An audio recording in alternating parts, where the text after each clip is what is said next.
Mesdames, Messieurs, bonjour à toutes et à tous, bienvenue au journal. Ce qu'il faut retenir de l'actualité.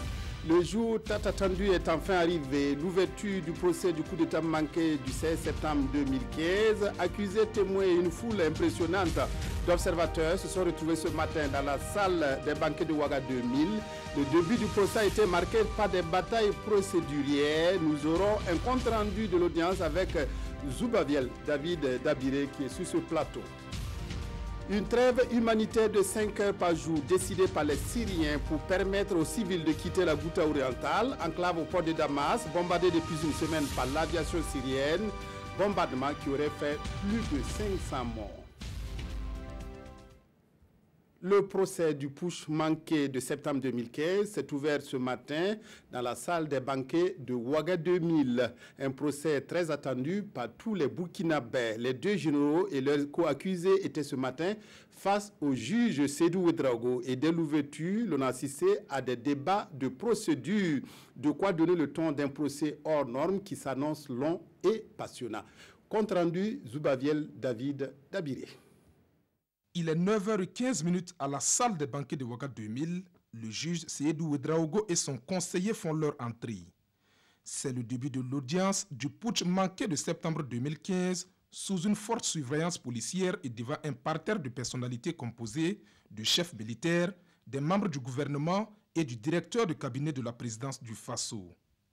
La vérification des accusés notifie la présence effective des généraux Gilbert Djendjéré, Djibril Bassolé et des 69 autres co-accusés. Seulement 4 prévenus manquent à l'appel, en plus des 9 fugitifs déjà constatés lors de l'enquête préliminaire. 306 personnes et entités dont l'État burkinabé se constitue partie civile dans cette affaire dite Gilbert Djendjéré et compagnie. Sitôt la phase de vérification passée que parquet militaire, partie civile et avocats de la défense rentrent dans une bataille procédurale sur les choix des juges assesseurs militaires chargés d'épauler le juge et son conseiller. Et conformément au principe du tribunal militaire qui dispose qu'un officier subalterne ne peut siéger et juger son supérieur en grade, seuls les généraux plus anciens que Gilbert Djendjéré sont proposés par tirage au sort. Si pour le général de division Robert Tenga Djikemde, les partis ne trouvent aucun inconvénient, les généraux Brice Bayala, Ibrahim Traoré, Ali Traoré, Kwame Lougué sont tour à tour récusés, soit parce qu'ils figurent sur la liste des témoins du général Gilbert Djendjéré, soit parce que les conseils de Djendjéré évoquent une incompatibilité fondée sur la suspicion. Faute d'avoir les 3 juges assesseurs dans les rangs des plus gradés de l'armée, le tribunal pense déjà à une alternative selon les dispositions légales. Voilà, Zoubaviel David Dabiré, bonjour. Bonjour Godefroy Bazier. Alors, merci de venir sur ce plateau, nous parler de ce procès qui s'est ouvert ce matin dans une ambiance particulière. Vous l'avez montré, on n'a pas les images de la salle, on a juste les images de l'entrée. Alors, dans quelle ambiance s'est ouvert ce procès qui était attendu par tous les Burkinabés? Alors, nous étions sur le terrain, nous pouvons dire que c'était une ambiance digne de l'intérêt que la plupart des parties prenantes à cette affaire accordaient à ce procès. Alors, 6 h du matin, heure d'arrivée de notre équipe sur les lieux, nous avons constaté des attroupements, voilà, des groupes de personnes qui convergeaient vers la salle des banquets de Ouaga 2000, voilà, pour pouvoir avoir accès à la salle et prendre part à cette audience-là. Alors, ils ont été refroidis dans leur élan par un dispositif sécuritaire très impressionnant et disposé ce matin à l'entrée, et avec des mesures sécuritaires, comme annoncé hier par le ministère de la Défense, qui a suggéré que les portables et tous les matériels de filmage ne puissent avoir accès à la salle. Alors, ça refroidit un peu les personnes, sinon que l'ambiance y était. Alors, ça veut dire que, bon, pour avoir accès à la salle, il fallait montrer patte blanche. Et ça, les journalistes n'ont pas aimé ça aussi. Voilà, effectivement. Et comme les téléspectateurs ont pu le constater dans le reportage, nous n'avons pas pu avoir d'image de la salle juste parce que nous étions tous obligés et de laisser nos portables, nos téléphones portables et les caméras, tout dictaphone, tout matériel de prise de vue et de son était interdit pour la salle, aussi bien pour les accusés, pour les ministres, et on n'a pas fait de distinction. Donc nous nous sommes conformés à ça et résultat, les téléspectateurs ne peuvent pas avoir systématiquement les plans de la salle d'audience. Alors, vous avez fait cas de cette bataille de procédures qui ont donc été, en tout cas, engagées dès le début. Est-ce que, avant de quitter la salle, est-ce qu'on avait résolu ces batailles-là? Est-ce que les uns et les autres qui avaient été récusés ont été acceptés, ou est-ce qu'il y a eu des juges, en tout cas, qui ont été commis sur place? Voilà, et quand nous quittions la salle autour de midi, et les généraux que je venais de citer, Gilbert, du moins Kwame Lougué et autres, avaient été récusés. Et le tribunal se retrouvait dans une sorte d'impasse parce que la loi dispose que ce soit les généraux les plus gradés de l'armée qui puissent juger leurs subalternes. Et le général de brigade Gilbert Djendjéré se retrouve dans une position où il n'a personne aujourd'hui pour siéger et le juger. Du coup, le tribunal est obligé de recourir à un autre texte, ce qui, du reste, n'a pas manqué de susciter quelques polémiques au niveau des conseils de Gilbert Djendjéré, qui estime qu'on devait s'en tenir à la première loi et, si c'était le cas, et déclarer la nullité même du tribunal. En fait, c'est un peu sur fond vraiment de guéguerre judiciaire que s'est ouverte cette procédure. Alors, Zoubaviel, on avait des craintes par rapport à d'éventuelles manifestations qui auraient pu perturber donc ce procès. Alors, quid de ces manifestations? Alors, comme je le disais, dès le matin, quand nous sommes arrivés, nous avons trouvé des attroupements, des personnes qui avaient des banderoles, qui venaient juste peut-être pour les exposer et autres, mais ils ont été refroidis dans leur élan. Et à ce niveau, on peut dire que le tribunal militaire a pris les dispositions pour écarter les velléités et tout ce qui pouvait mettre à mal la tenue effective de ce procès. Alors, les banderoles ont été arrachées, vous êtes obligé de plier votre banderole, mettre dans votre sac. Et si vous avez un sac, avant d'avoir accès à la salle, vous êtes obligé de ranger tout ce que vous avez comme gadgets qui puissent influencer. Et même que dans la salle, quand on a interpellé certains prévenus, il y a eu des applaudissements, ce que le juge n'a pas manqué de signaler et qui a même menacé, même peut-être, comme il le dit, de recourir à la loi si d'aventure des gens applaudissaient encore. C'est-à-dire qu'on peut dire que c'est un procès qui se tient aujourd'hui vraiment dans les règles vraiment édictées par le tribunal militaire, c'est-à-dire que dans une rigueur militaire, si on peut le dire ainsi. Alors, comment vous avez trouvé les accusés, notamment les deux généraux, Djibril Bassolé et Djilibert Djendjéré? Voilà, on les a trouvés, on ne peut plus sereins comme on ne peut pas lire les états d'âme de quelqu'un qui est dans cette position, mais ils avaient quand même le visage un peu souriant. Quand Gilbert Djendjéré a été appelé par le président du tribunal pour se présenter, alors il a été même applaudi dans la salle, il a souri parce qu'il avait certains partisans, et ce qui n'a pas manqué. Je pense que, bon, d'un point de vue état d'âme, je pense qu'ils sont relativement sereins et savent, puisque c'est une procédure qui dure 2 ans, ils savent à quoi s'en tenir. C'est aussi des généraux qui ont, comme on le dit dans le langage militaire, qui ont certainement le moral. Voilà, ils savent de quoi il est question, ils se prêteront au jeu. Voilà, merci beaucoup Zoubaviel David Dabiré pour toutes ces précisions. Je précise que vous retournerez à Ouaga 2000 à la salle des banquets, qu'au cours de nos prochaines éditions, vous nous ramènerez, vous nous rapporterez d'autres informations sur ce procès tant attendu par les Burkinabés et qui s'est ouvert ce matin à la salle de banquet de Ouaga 2000. Merci pour ces précisions. La suite du journal, la succession de personnalités chez le médiateur du Faso, Sarah Sérémé, a échangé avec l'ambassadeur de France et l'Union nationale des parents d'élèves scolaires du Burkina. L'Union est allée témoigner sa reconnaissance au médiateur du Faso pour sa contribution dans la résolution de la crise qui a secoué le système éducatif burkinabé ces derniers mois. Le diplomate français a quant à lui évoqué les perspectives de coopération. Zoubaviel David Dabiré. 2 audiences à l'ordre du jour au médiateur du Faso. L'ambassadeur de France vient faire connaissance avec Sarah Sérémé, installé dans ses fonctions de médiateur du Faso il y a environ 3 mois. Xavier Lapère de Cabane dit suivre avec intérêt les actions menées sur le terrain par le médiateur du Faso. Il saisit donc cette opportunité pour la féliciter et voir également dans quelle mesure développer des actions de coopération entre leurs 2 institutions. L'idée, c'est quand même de renforcer les capacités et peut-être aussi la notoriété d'une certaine façon. Mais renforcer les capacités d'une institution qui n'est pas forcément la plus riche du Burkina Faso. Peut-être que les moyens lui manquent beaucoup parce que le médiateur a besoin d'aller au contact de la population pour se faire connaître. L'Union nationale des parents d'élèves et des scolaires du Burkina, quant à elle, est venue traduire sa reconnaissance à Sarah Sérémé pour sa contribution dans la résolution de la crise qui a secoué le système éducatif burkinabé. Suite au blocage constaté dans les négociations entre les syndicats du MENA et le gouvernement, et face à l'imminence d'une année blanche qui se profilait à l'horizon, Madame le médiateur du FASO s'était auto-saisi également du dossier et ensemble, nous avons conjugué nos efforts pour parvenir à des solutions. L'Union nationale des parents d'élèves et des scolaires du Burkina promet au médiateur du FASO de veiller à la mise en œuvre du protocole d'accord signé entre le gouvernement et la coordination des syndicats de l'enseignement, et ce, pour la bonne marche de l'école burkinabé.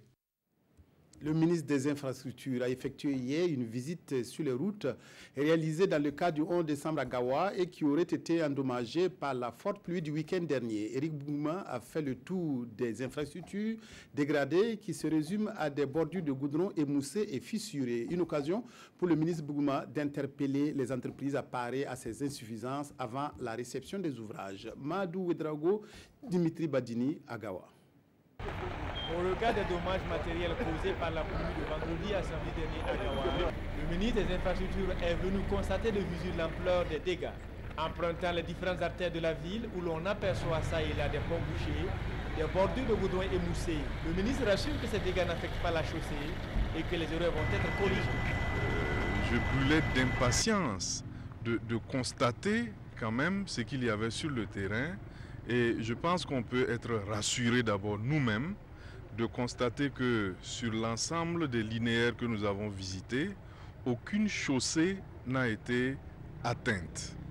C'est vrai, nous avons constaté des affouillements aux abords des caniveaux et de quelques dallots. Dès lors que nous avons pu constater ces éléments à finaliser et que la réception provisoire n'a pas encore eu lieu, nous avons invité les entreprises qui étaient avec nous, les missions de contrôle qui sont également avec nous, pour que les dispositions soient prises pour corriger ce qui doit être corrigé. Pour les techniciens d'ouvrage, les travaux ont été exécutés dans la règle de l'art. Ils reconnaissent cependant que cette forte précipitation leur a permis de déceler quelques failles. C'est une très forte pluie. Mais bon, on voit que la route quand même a tenu, puisque l'ouvrage principal n'a pas été endommagé. Et nous ne pensons pas qu'il y a eu des anomalies dans les travaux. Mais la pluie est venue précocement, ça nous a permis de déceler en même temps d'autres anomalies qu'on va tout corriger. Du reste, le ministre Éric Bouma a exhorté les entreprises à plus d'abnégation dans leurs travaux. Il espère par ailleurs que les corrections qui seront apportées vont permettre d'avoir des ouvrages plus durables. Manga, dernière étape des forats régionaux préparatoires au Forum national des femmes. Rencontre de dialogue direct entre les femmes des différentes régions et les responsables du ministère de la Femme, de la Solidarité nationale et de la famille. À Manga, comme dans les autres régions, la ministre Marie-Laurence Ilboudou a pu cerner les préoccupations des femmes pour mieux envisager des solutions. À la fin des forats, ce sont des sentiments de satisfaction qui se dégagent. Adama Guiti, Estelle Judith Assokoba.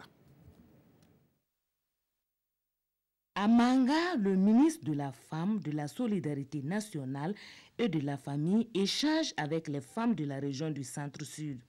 Une rencontre qui s'inscrit dans le cadre des forats régionaux en prélude à la Journée internationale de la femme. De ce face-à-face, il ressort 4 préoccupations majeures spécifiques à la région du Centre-Sud. Elles seront portées à la connaissance du président du FASO lors de la 162e Journée internationale de la femme. Nous, on demande si on pouvait avoir des constructions et équipements des maisons de la femme dans les communes rurales et pour la région du Centre-Sud. Avoir des clôtures et des doctoires pour la maison de la femme. Pour nous former, on nous donne des technologies, on ne nous forme pas.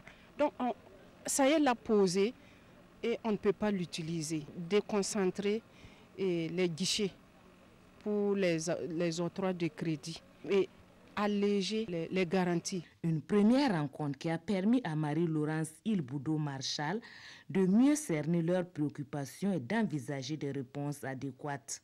L'étape de Manga marque ainsi la fin de la tournée de la ministre en charge de la femme dans les 13 régions du Burkina Faso. Pour la ministre Ilboudo, son objectif est atteint car ces différentes sorties lui ont permis d'appréhender les réalités de cette moitié du ciel. Les préoccupations diffèrent d'une région à une autre, mais ce qui est unanime, c'est que les femmes ont besoin d'accompagnement pour leur épanouissement. D'autres sur le plan économique, d'autres sur le plan éducatif, et d'autres sur le plan MGF, santé sexuelle et reproductive. Il y a le taux d'abandon scolaire. Donc, mais ce que je peux retenir, c'est que les femmes ont pris conscience qu'elles devraient participer elles-mêmes d'abord à leur plein épanouissement. À cette cérémonie, les lauréates du concours entrepreneuriat féminin ont été primées. Elles reçoivent une enveloppe financière allant de 300 000 à 500 000 francs CFA. Nouvelle rencontre autour de la lutte contre les mutilations génitales féminines initiée par l'ONG Voix des femmes. Cette formation intéresse les forces de défense et de sécurité. Il s'agit de former les participants afin qu'ils assurent le respect de la loi sur la résolution des Nations Unies adoptée en 2012. Cette loi interdit les mutilations génitales féminines dans les pays africains, une pratique ancestrale qui touche l'intégrité physique des jeunes filles et qui perdure. Isaka Ouedraogo, Kadisanogo. Les mutilations génitales féminines, MGF, sont une pratique ancestrale qui touche l'intégrité physique des jeunes filles. Pour lutter contre ces fléaux qui perdurent dans notre pays, l'ONG Voix des femmes, avec l'appui technique et financier de l'ONG italienne No Peace, a initié cet atelier d'information et de plaidoyer sur les MGF au profit des forces de défense et de sécurité. L'objectif visé par cette rencontre est de permettre à ce groupe cible d'être mieux outillé pour assurer le respect de la résolution de 2012 des Nations Unies qui interdit cette pratique. Nous pensons que c'est essentiel qu'ils aient l'information, qu'ils comprennent la portée et le sens de tout ce qui se fait autour de la pratique de l'excision pour qu'ensemble nous puissions dégager une stratégie efficace pour venir à bout de cette pratique-là. Cette cérémonie était présidée par l'épouse du ministre d'État auprès de la présidence du Faso, qui est venue représenter la première dame, Sika Kabore. L'enjeu de vaincre ce mal est capital et fait appel à une synergie d'action de tous les acteurs. M'adressant alors à vous, agents de défense et de sécurité, votre adhésion et votre engagement à la lutte contre ce fléau est nécessaire et primordial car en tant qu'agent des forces de défense et de sécurité, vous êtes chargé de la sécurité des populations, de faire respecter la loi. 2 jours durant, les participants auront droit à des communications sur les MGF pour un renforcement de la protection des droits des femmes et des filles. Les nouvelles techniques des procédures de contrôle, d'inspection et d'audit des services publics et parapublics expliquées à des inspecteurs du ministère de la Justice. Cette formation devrait leur permettre de cerner les nuances entre les notions que sont le contrôle, l'inspection et l'audit. L'objectif est de rendre la justice burkinabé plus crédible par le biais de l'investigation. Nongoba Kouda Mounina Kéré, reportage. Plus d'amalgame entre les notions d'audit, de contrôle et d'inspection. Greffier en chef, inspecteur des gardes de sécurité pénitentiaire, conseillers en droits humains et magistrats renforcent leurs capacités. 5 jours durant, ils vont s'imprégner des nouvelles techniques de contrôle et d'inspection. Cette formation, qui est le fruit du partenariat entre le ministère de la Justice et l'Institut d'innovation en gestion et management IGA Afrique, touche aussi la pratique de l'audit des services publics et la production du rapport d'audit de performance. Les inspections techniques des services sont des structures donc d'une importance capitale au niveau des ministères parce que qui parle de bonne gouvernance parle forcément de contrôle. Même si on suppose que les gens vont bien se conduire, l'homme n'est jamais parfait. Donc il est bon d'avoir des structures qui non seulement sanctionnent mais qui préviennent. Et vous savez qu'aujourd'hui, la nouvelle vision des inspections techniques, c'est beaucoup plus de prévenir, d'avoir un but pédagogique. Et vous savez que les inspections mènent un certain nombre d'activités, notamment des audits, des contrôles, des investigations, pour essayer de déceler les failles afin d'attirer l'attention des premières autorités qui nous sommes. Aujourd'hui, nous allons passer en revue donc, le contenu du budget programme et demain, nous allons introduire disons, le cadre conceptuel de la notion de contrôle, la notion d'inspection, la notion d'audit. et ce qui va nous permettre de voir comment effectivement ces différentes sciences-là se pratiquent. La session poursuit également l'objectif de contribuer à rendre la justice plus crédible, à améliorer la protection des droits humains, mais aussi à renforcer la sécurité dans les maisons d'arrêt et de correction du Burkina. Enfin, une trêve humanitaire pour les populations de la Ghouta orientale. La Russie a négocié une accalmie de 5 heures par jour avec les autorités syriennes afin de permettre l'évacuation des populations civiles. Cette accalmie vient comme un ouf de soulagement pour les civils qui ont payé un lourd tribut au bombardement de ces 8 derniers jours. Bilan, plus de 560 morts et de nombreux blessés pris en charge par des médecins débordés. La population de la Ghouta orientale attend la trêve humanitaire ordonnée par Moscou. Un premier répit de 5 heures ce matin, après une semaine de déchaînement meurtrier. En 8 jours, plus de 560 personnes ont été tuées par l'armée syrienne selon des observateurs. Pour l'ONU, 5 heures c'est mieux que rien, mais elle continue de réclamer un mois de trêve continue et selon Washington, la Russie a l'influence nécessaire pour y parvenir. Moscou qui doit en parallèle mettre en place des corridors humanitaires pour permettre aux civils d'évacuer l'enclave. Hier, 22 personnes, dont 7 enfants, ont été tuées et toute la soirée, l'artillerie et les raids aériens du régime ont bombardé cette banlieue de Damas où vivent environ 400 000 Syriens dirigés par des djihadistes selon Bachar el-Assad. Une quinzaine de civils ont aussi été victimes d'une attaque au gaz de chlore. Encore le procès à la une des journaux de ce mardi. Avant l'ouverture de cette audience hors norme, les confrères redoublent de commentaires. La revue de presse avec Vincent Tiendrebego. Procès du putsch à l'épreuve de la vérité, écrit Sidouaya. Selon le journal, le procès ouvert aujourd'hui est à saluer à sa juste valeur car il marque le début de la manifestation de la vérité.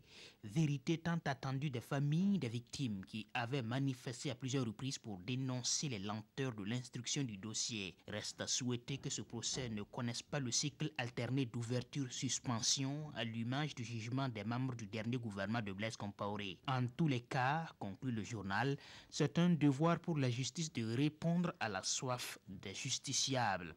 L'heure de la vérité a sonné, titre Le Pays. Pour ce journal, c'est un méga procès qui retient l'attention au regard de son envergure. 84 personnes militaires et civiles, un nombre impressionnant d'avocats et des témoins qui ne sont pas des moindres, cités dans les milieux politiques, diplomatiques et militaires et pour un jugement dans l'espace public.